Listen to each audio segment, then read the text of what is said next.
The lights go out, and the girls keep shining. In the factory's sudden darkness, their hair glimmers like seaweed under moonlight. Their teeth flash pale green when they laugh, and the tips of their fingers, thin, quick, precise, trace constellations in the air. It looks like magic. It is not. Morning returns with the whistle. Newark, Orange, Ottawa, different towns, same ritual. The room hums with time, rows of small paper dials, the tickless faces of watches stacked in neat trays, waiting for hands that do not yet exist. 100 girls in shirtwaists and pinned curls settle at their benches. The forelady walks the aisle like a metronome. On each table, a tiny vial of luminous paint, a cup of water, a brush as fine as a strand of hair. Lip, dip, paint. The chant belongs to the room, not any one voice. A choreography so natural it barely needs a forewoman's eye. Each worker draws the brush through her lips to sharpen the point, dips the fine bristles into the glowing liquid, paints a number so small you almost can't see it.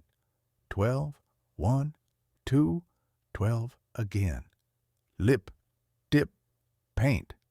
Trays slide forward, time multiplies. They call the paint undark. The newspapers call it marvelous. The salesmen call it safe.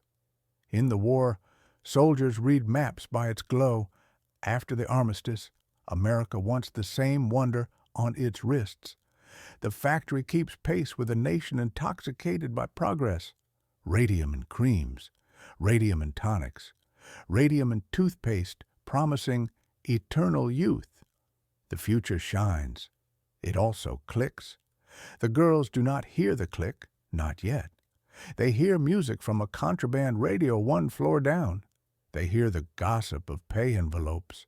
They hear the laughter that comes cheap when you're young and quick and paid by the piece. Piecework makes the seconds sharp. More numbers, more coins. The company pays by how many dials you finish. And a pointed brush means faster work. Lip, dip, paint. Your mouth makes the tool that feeds you. At break, a foreman leans in the doorway, easy as Sunday. Ladies, if radium were dangerous, do you think we'd be letting you put it in your mouths? He taps his own teeth with a fountain pen, smiling. Doctors use it to cure cancer. He points to a pamphlet. Radiance restores. Another poster. Undark. A light that never tires. They don't tire either, yet. Daisy dust drifts in the air each afternoon, a pollen the color of mint. When the sun hits the room just right, the dust feels festive, like confetti after a parade. The girls powder their cheeks with it for a joke. They rub a dab along their cheekbones to see it glow. They paint their nails, their hat pins, the buckles of their shoes. One wraps a bit of radium cotton in a brooch and winks. For after hours. At the dance hall that night, boys stare when she smiles. Her teeth are a lighthouse. By the time dusk comes, their shirt fronts shimmer where their aprons don't reach. The sink water shines. The rag bucket hums faintly like a dead star. On payday, they compare. Who glows the brightest? Who finished the most dials? Who can point a brush so fine the number on a dime looks like an opera singer on a postage stamp? Their pride is a living thing, warm and humming. They are the quickest hands in the country. Names that shouldn't fade do. Grace, who never misses a morning. Molly, who keeps a joke folded in her pocket for luck. Catherine, who writes numbers so steady the forelady swears she could ink a heartbeat. They pass compact mirrors back and forth, performing their small miracle. In the glass they are lit from within, saints of a new century.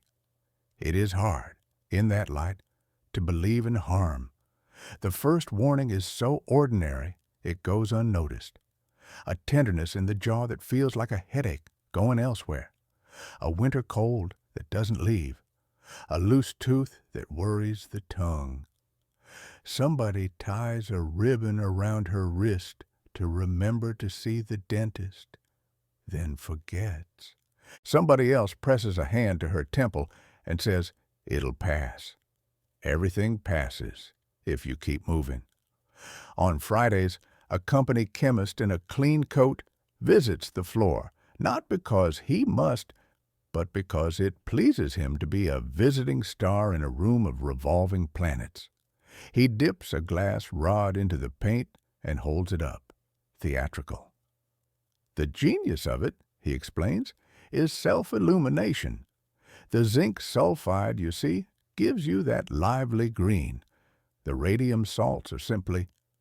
He searches for a word that will not frighten. The engine! He taps the vial. This light has a half-life longer than your grandchildren. The girls clap. He bows. At lunch, a girl writes her name on a sandwich paper with the tip of the brush and holds it under the bench. It glows a little. She laughs and eats anyway.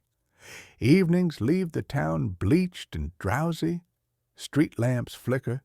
Shopkeepers pull the blinds. In boarding houses, shared 2 and 3 to a room, dresses hang like ghosts. Shoes line up like obedient dogs. A comb waits for hair still warm from a cap. With a breath, she blows the powder from her palm. It glows where the grains fall. Her roommate giggles. "You're wicked." She loves that. Wicked glows. Sundays bring photographs. On half days, the girls pose on the factory steps, throwing their shoulders back to make the lace collars gleam. In sepia, they look like ordinary daughters. In the dark room, the plates pick up a faint halo around each girl, as if the light is coming from inside them. The photographer, who makes his money on weddings, keeps a copy for himself. He shows it at the bar. He calls them the Shining Girls. There are other rooms where the glow is not welcome.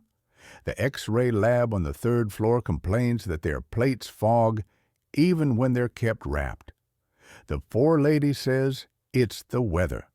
The chemist says it's the wiring. The foreman smiles and says it's nothing at all. The room keeps humming. After payday, a new tonic appears on several benches. Radithor, a brown bottle with a gold ink label that promises vitality, nerve, a blush in the cheek. If a little's good, someone says, a little more's better. They sip. The room laughs. The future leans closer. Winter sharpens everything. The cold makes breath visible. It makes the paint crisp. Fingers steady faster. The numbers on the dials grow perfect and small, a farm of tiny moons. On the walk home, the girls tuck their hands beneath their coats and watch the faint shine seep through the fabric, a private sweetness. They talk about shoes and rings, about a machinist with a polite laugh, about a woman down the block who swears she saw St. Elmo's fire on a wash line. We're living in an age of wonders, one says. None of them disagree. The first girl goes to the dentist for the tooth that will not settle. He taps. It wobbles. He pulls. The socket won't heal. "You're run down," he tells her, packing it with gauze. "Take broth." She agrees because broth is cheap and no one has warned her how to fear her own mouth. Back at the bench, she returns to the clock faces. Lip, dip, paint. Money doesn't wait on teeth. In January, the forelady posts a new production target. The room answers like a choir. Lip, dip, paint. The numbers whirl. Time collects in trays. A radio article says radium water cures melancholy. A newspaper says it cured a golf champion slice. The chemist clips the column and pins it by the door. Progress, he thinks. is a flame that never goes out. At night, the watchmen make their rounds. In the radium room, even with the lamps cold, there is a hush of light, as if the day hasn't ended, only folded. Motes drift like distant galaxies. A brush forgotten on a bench draws a line of faint stars on the air when he waves his hand. He tells no one. Who would believe a night guard? Who would believe that time itself glows when no one is watching? Spring pries at the windows. New girls arrive with quick wrists and careful penmanship. The veterans teach them the chant like a secret handshake. Lip, dip, paint. You'll get faster. You'll earn more.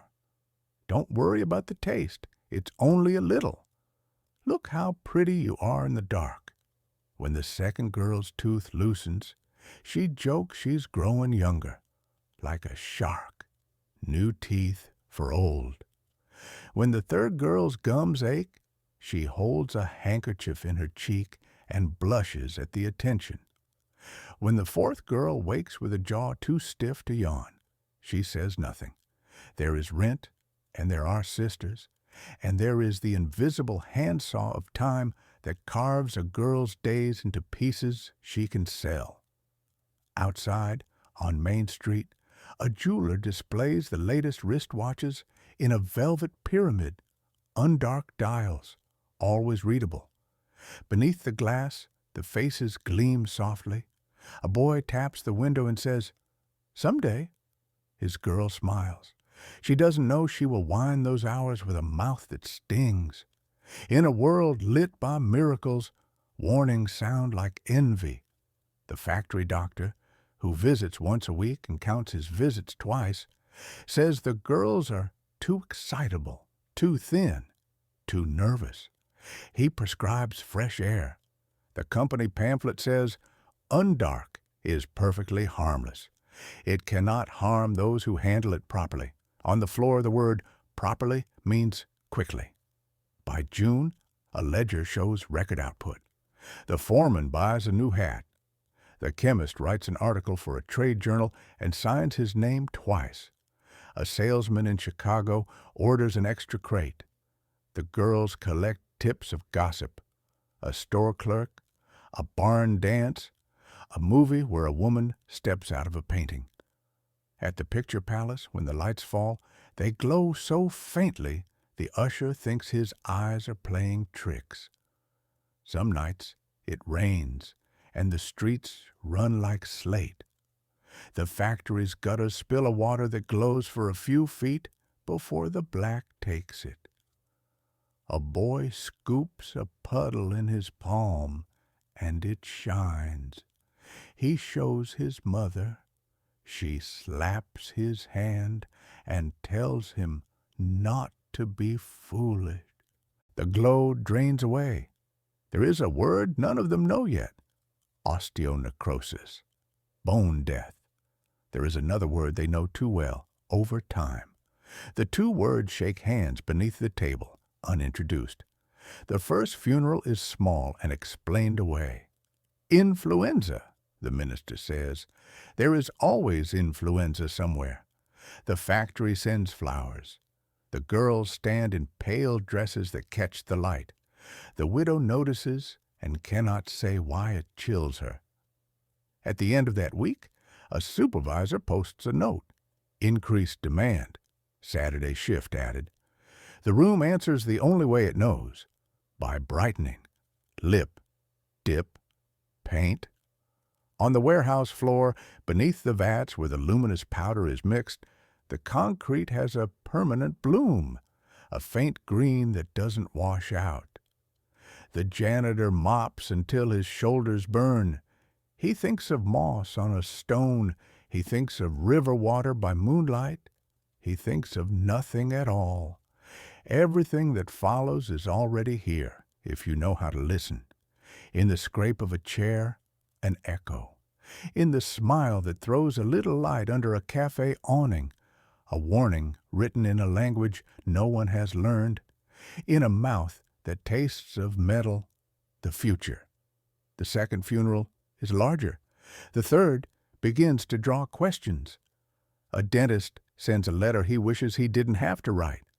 In the factory, the girls keep shining, and somewhere deep inside the bone, something they cannot see begins to glow back. The jaw falls away first. A girl laughs, and the sound is wrong, wet, broken. Her hand goes to her mouth, and something small clinks against the floor. Not a coin, not a button, a tooth. It rolls across the tiles and glows faintly under the factory lamps. The dentist sees more cases in a single month than he has in a decade. Teeth that will not stay fixed. Gums that bleed without reason. Jaws that feel hot to the touch, as if fever hides beneath the bone. He presses with his fingers, and the bone shifts like soft clay. He sends letters to the company. They answer with silence. The company doctor arrives instead, carrying his authority like a shield. His diagnosis is always the same: syphilis. A convenient shame, something that silences the women before they can ask for help. It is not the paint, he insists. It is their conduct. And the ledgers keep turning. Grace Fryer feels the ache first at night. Her jaw throbs until she cannot sleep. The pillow grows spotted with blood. She presses a handkerchief to her cheek and tells herself it will pass, but it does not. When she bends over the sink one morning, a piece of her jawbone comes away in her hand. She stares, silent, as if holding a secret that no one will believe. Molly Maggia is less fortunate. She wastes away so quickly her family struggles to keep up with her care. Tumors swell inside her mouth until she cannot eat. Her breath smells of decay. The priest arrives at her bedside, whispering prayers she cannot answer. In September 1922, she is buried at 24. The newspapers do not print her story. They print advertisements for Undark. A smiling woman holds a glowing watch against her cheek. Always visible, always safe. The city reads the papers and buys the watches. The girls keep working. Dentists whisper among themselves. One insists on autopsy. The body reveals a horror he can hardly put into words. The bones themselves glow in the dark, as if time has written poison into the skeleton. He knows what it means, but he does not yet have the courage to say it aloud. At the factory, new girls replace the sick. They inherit the chant, lip, dip, paint. The veterans who survive long enough to warn them are ignored. If it were dangerous, why would the company let us do it? A forewoman scoffs. The laughter feels brittle. Radium does not forgive. It does not fade. It embeds itself in the bone, a ghost that shines forever. The women carry it inside them, invisible lanterns burning them alive from within. But the whispers grow louder. Lawyers begin to hear. Doctors outside the company begin to suspect. And the girls, the ones still able to stand, begin to ask a question no one wants answered. What is killing us? The company insists on silence. The girls begin to break it. Courtrooms will hear voices from mouths already fallen apart. And America will watch as the women who glow step out of the factory shadows, straight into battle. They walked into the courtroom glowing, not with confidence, not with victory, but with the faint, eerie light that clung to their bones. The stenographer swore she could see it. The jurors shifted in their seats, unsettled. These were not just women seeking justice. These were living evidence. Grace Fryer arrives with her jaw bound in gauze, her frame so thin she needs an arm to lean on. Catherine Donahue can barely stand. Her husband lifts her into the witness chair. Their voices are faint but steady. They testify with what remains of them: broken teeth, crumbling bones, pain etched into every gesture. The lawyers for U.S. Radium sit across the room, polished and confident. They insist the women are hysterical, immoral, diseased with syphilis. They wave medical charts as if paper could erase the sight of a woman whose jawbone has dissolved. But the courtroom smells faintly of infection, of rot. No chart can hide that. The women's lawyer, Raymond Barry, lays a luminous watch dial on the judge's bench. The lights dim. The numbers glow. "This," he says, "is what they put in their mouths. This is what killed them." Silence spreads like smoke. Newspapers seize on the story. The shining women. The glow that kills. Girls who light the night. The public is horrified. Mothers forbid their daughters from taking factory jobs. Men who once bought glowing watches now hesitate. Demand falters. The company begins to sweat. But the trial drags. Lawyers stall, demanding delays, hoping the women will die before judgment can be reached. Each postponement feels like a death sentence. Molly Magia is already in her grave. Others collapse during proceedings. One woman coughs blood into her handkerchief on the witness stand. The judge calls a recess. Outside the courthouse, the crowd murmurs, some pity, some skepticism. Some avert their eyes from faces too thin, too sick. But the women do not stop coming. They arrive on crutches, in wheelchairs, bandaged and broken. Their testimony is not just words. It is living decay in front of the law. Finally, science speaks. Dr. Harrison Martland, a pathologist, confirms what the company denied. Radium gnaws bone from the inside out. It lodges in marrow. It poisons blood. The glow will never leave the bodies. They will shine in their coffins for centuries. The truth cannot be buried. The jury listens. The company squirms. For the first time, the balance shifts. U.S. Radium faces what it cannot escape. The world now knows. But justice moves slowly. Even as verdicts loom, other factories continue their work. Other women dip brushes and touch them to their lips. The glow spreads across America, and the Radium Girls, dying one by one, must decide, will their suffering end with them, or will they drag the truth screaming into history? They walked into the courtroom glowing, not with confidence, not with victory, but with the faint, eerie light that clung to their bones. The stenographer swore she could see it. The jurors shifted in their seats, unsettled. These were not just women seeking justice. These were living evidence. Grace Fryer arrives with her jaw bound in gauze, her frame so thin she needs an arm to lean on. Catherine Donahue can barely stand. Her husband lifts her into the witness chair. Their voices are faint but steady. They testify with what remains of them: broken teeth, crumbling bones, pain etched into every gesture. The lawyers for U.S. Radium sit across the room, polished and confident. They insist the women are hysterical, immoral, diseased with syphilis. They wave medical charts as if paper could erase the sight of a woman whose jawbone has dissolved. But the courtroom smells faintly of infection, of rot. No chart can hide that. The women's lawyer, Raymond Barry, lays a luminous watch dial on the judge's bench. The lights dim. The numbers glow. "This," he says, "is what they put in their mouths. This is what killed them." Silence spreads like smoke. Newspapers seize on the story. The shining women, the glow that kills. Girls who light the night. The public is horrified.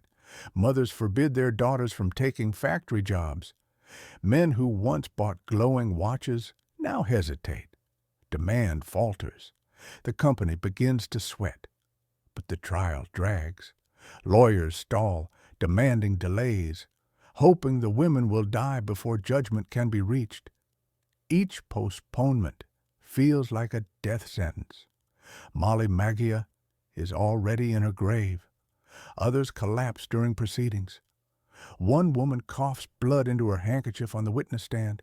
The judge calls a recess. Outside the courthouse, the crowd murmurs.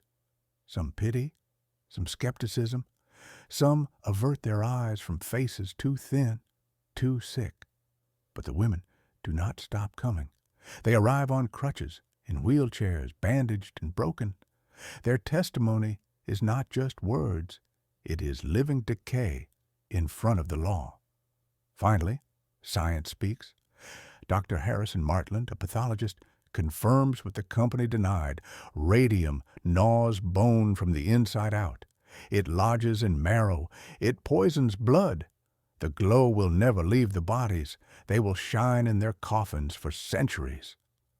The truth cannot be buried. The jury listens. The company squirms. For the first time, the balance shifts. U.S. Radium faces what it cannot escape. The world now knows. But justice moves slowly. Even as verdicts loom, other factories continue their work. Other women dip brushes and touch them to their lips. The glow spreads across America. And the Radium Girls, dying one by one, must decide.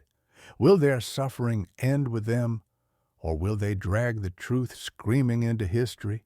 Their bones still shine in the ground. Decades after the last Radium Girl was buried, scientists opened their coffins with Geiger counters. The devices clicked violently, shrieking with invisible fire. Even in death, the women glowed. Their bones still shine in the ground. Decades after the last Radium Girl was buried, scientists opened their coffins with Geiger counters. The devices clicked violently, shrieking with invisible fire. Even in death, the women glowed. The verdict finally came. Against all odds, the Radium Girls won. U.S. Radium was forced to pay damages, to admit, if not guilt, then at least responsibility. Their victory was small, fragile, and too late for most. By the time the ink dried, many plaintiffs were gone, their names etched not in stone, but in headlines. But the impact rippled outward. For the first time, corporations faced consequences for poisoning workers. Workplace safety laws hardened. Medical research shifted. Radium, once hailed as a miracle, was rebranded as a curse. The luminous paint factories dimmed, then shuttered. Yet the cost was irreversible. Catherine Donahue testified from her deathbed, unable to walk, her bones crumbling inside her. She died before she ever saw the compensation promised. Grace Fryer lasted longer, long enough to know she had made a difference. But she, too, carried the glow to her grave. The horror did not end with them. In the 1930s, scientists measuring radiation in cemeteries found the truth impossible to ignore. Each Radium Girl's body was a lighthouse underground. Their skeletons emitted ghostly light that no eye could see, but every instrument could hear. They had become radioactive relics. Legends spread. Children in towns near the factories whispered that if you dared the graveyard at night, you could see a faint shimmer between the stones. Some swore they saw faces glowing through the soil. Science said it was only Geiger counters, only numbers on a dial. But the stories grew anyway. Radium made its way into other victims.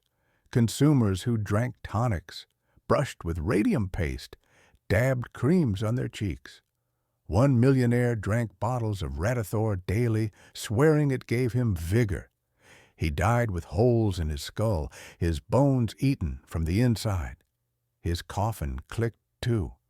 But it is the women who remain the icons, the glowing martyrs of an industrial age that worshipped progress at any cost. Their laughter once lit dance halls, their fingertips once painted time itself, and now their remains whisper a warning. Some lights never fade.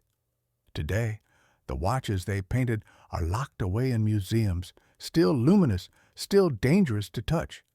Historians handle them with gloves. The glow is weaker, but not gone. Every tick of the second hand is a reminder of the women who counted hours with their own lives.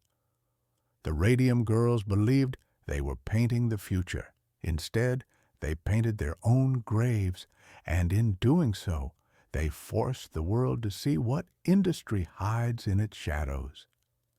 Their glow has not vanished. It lingers in law books, in safety codes, in Geiger counters trembling over their bones. And maybe, if you stand too close to where they lie, you'll hear it, the faint ticking of time lit by a light that should never have been.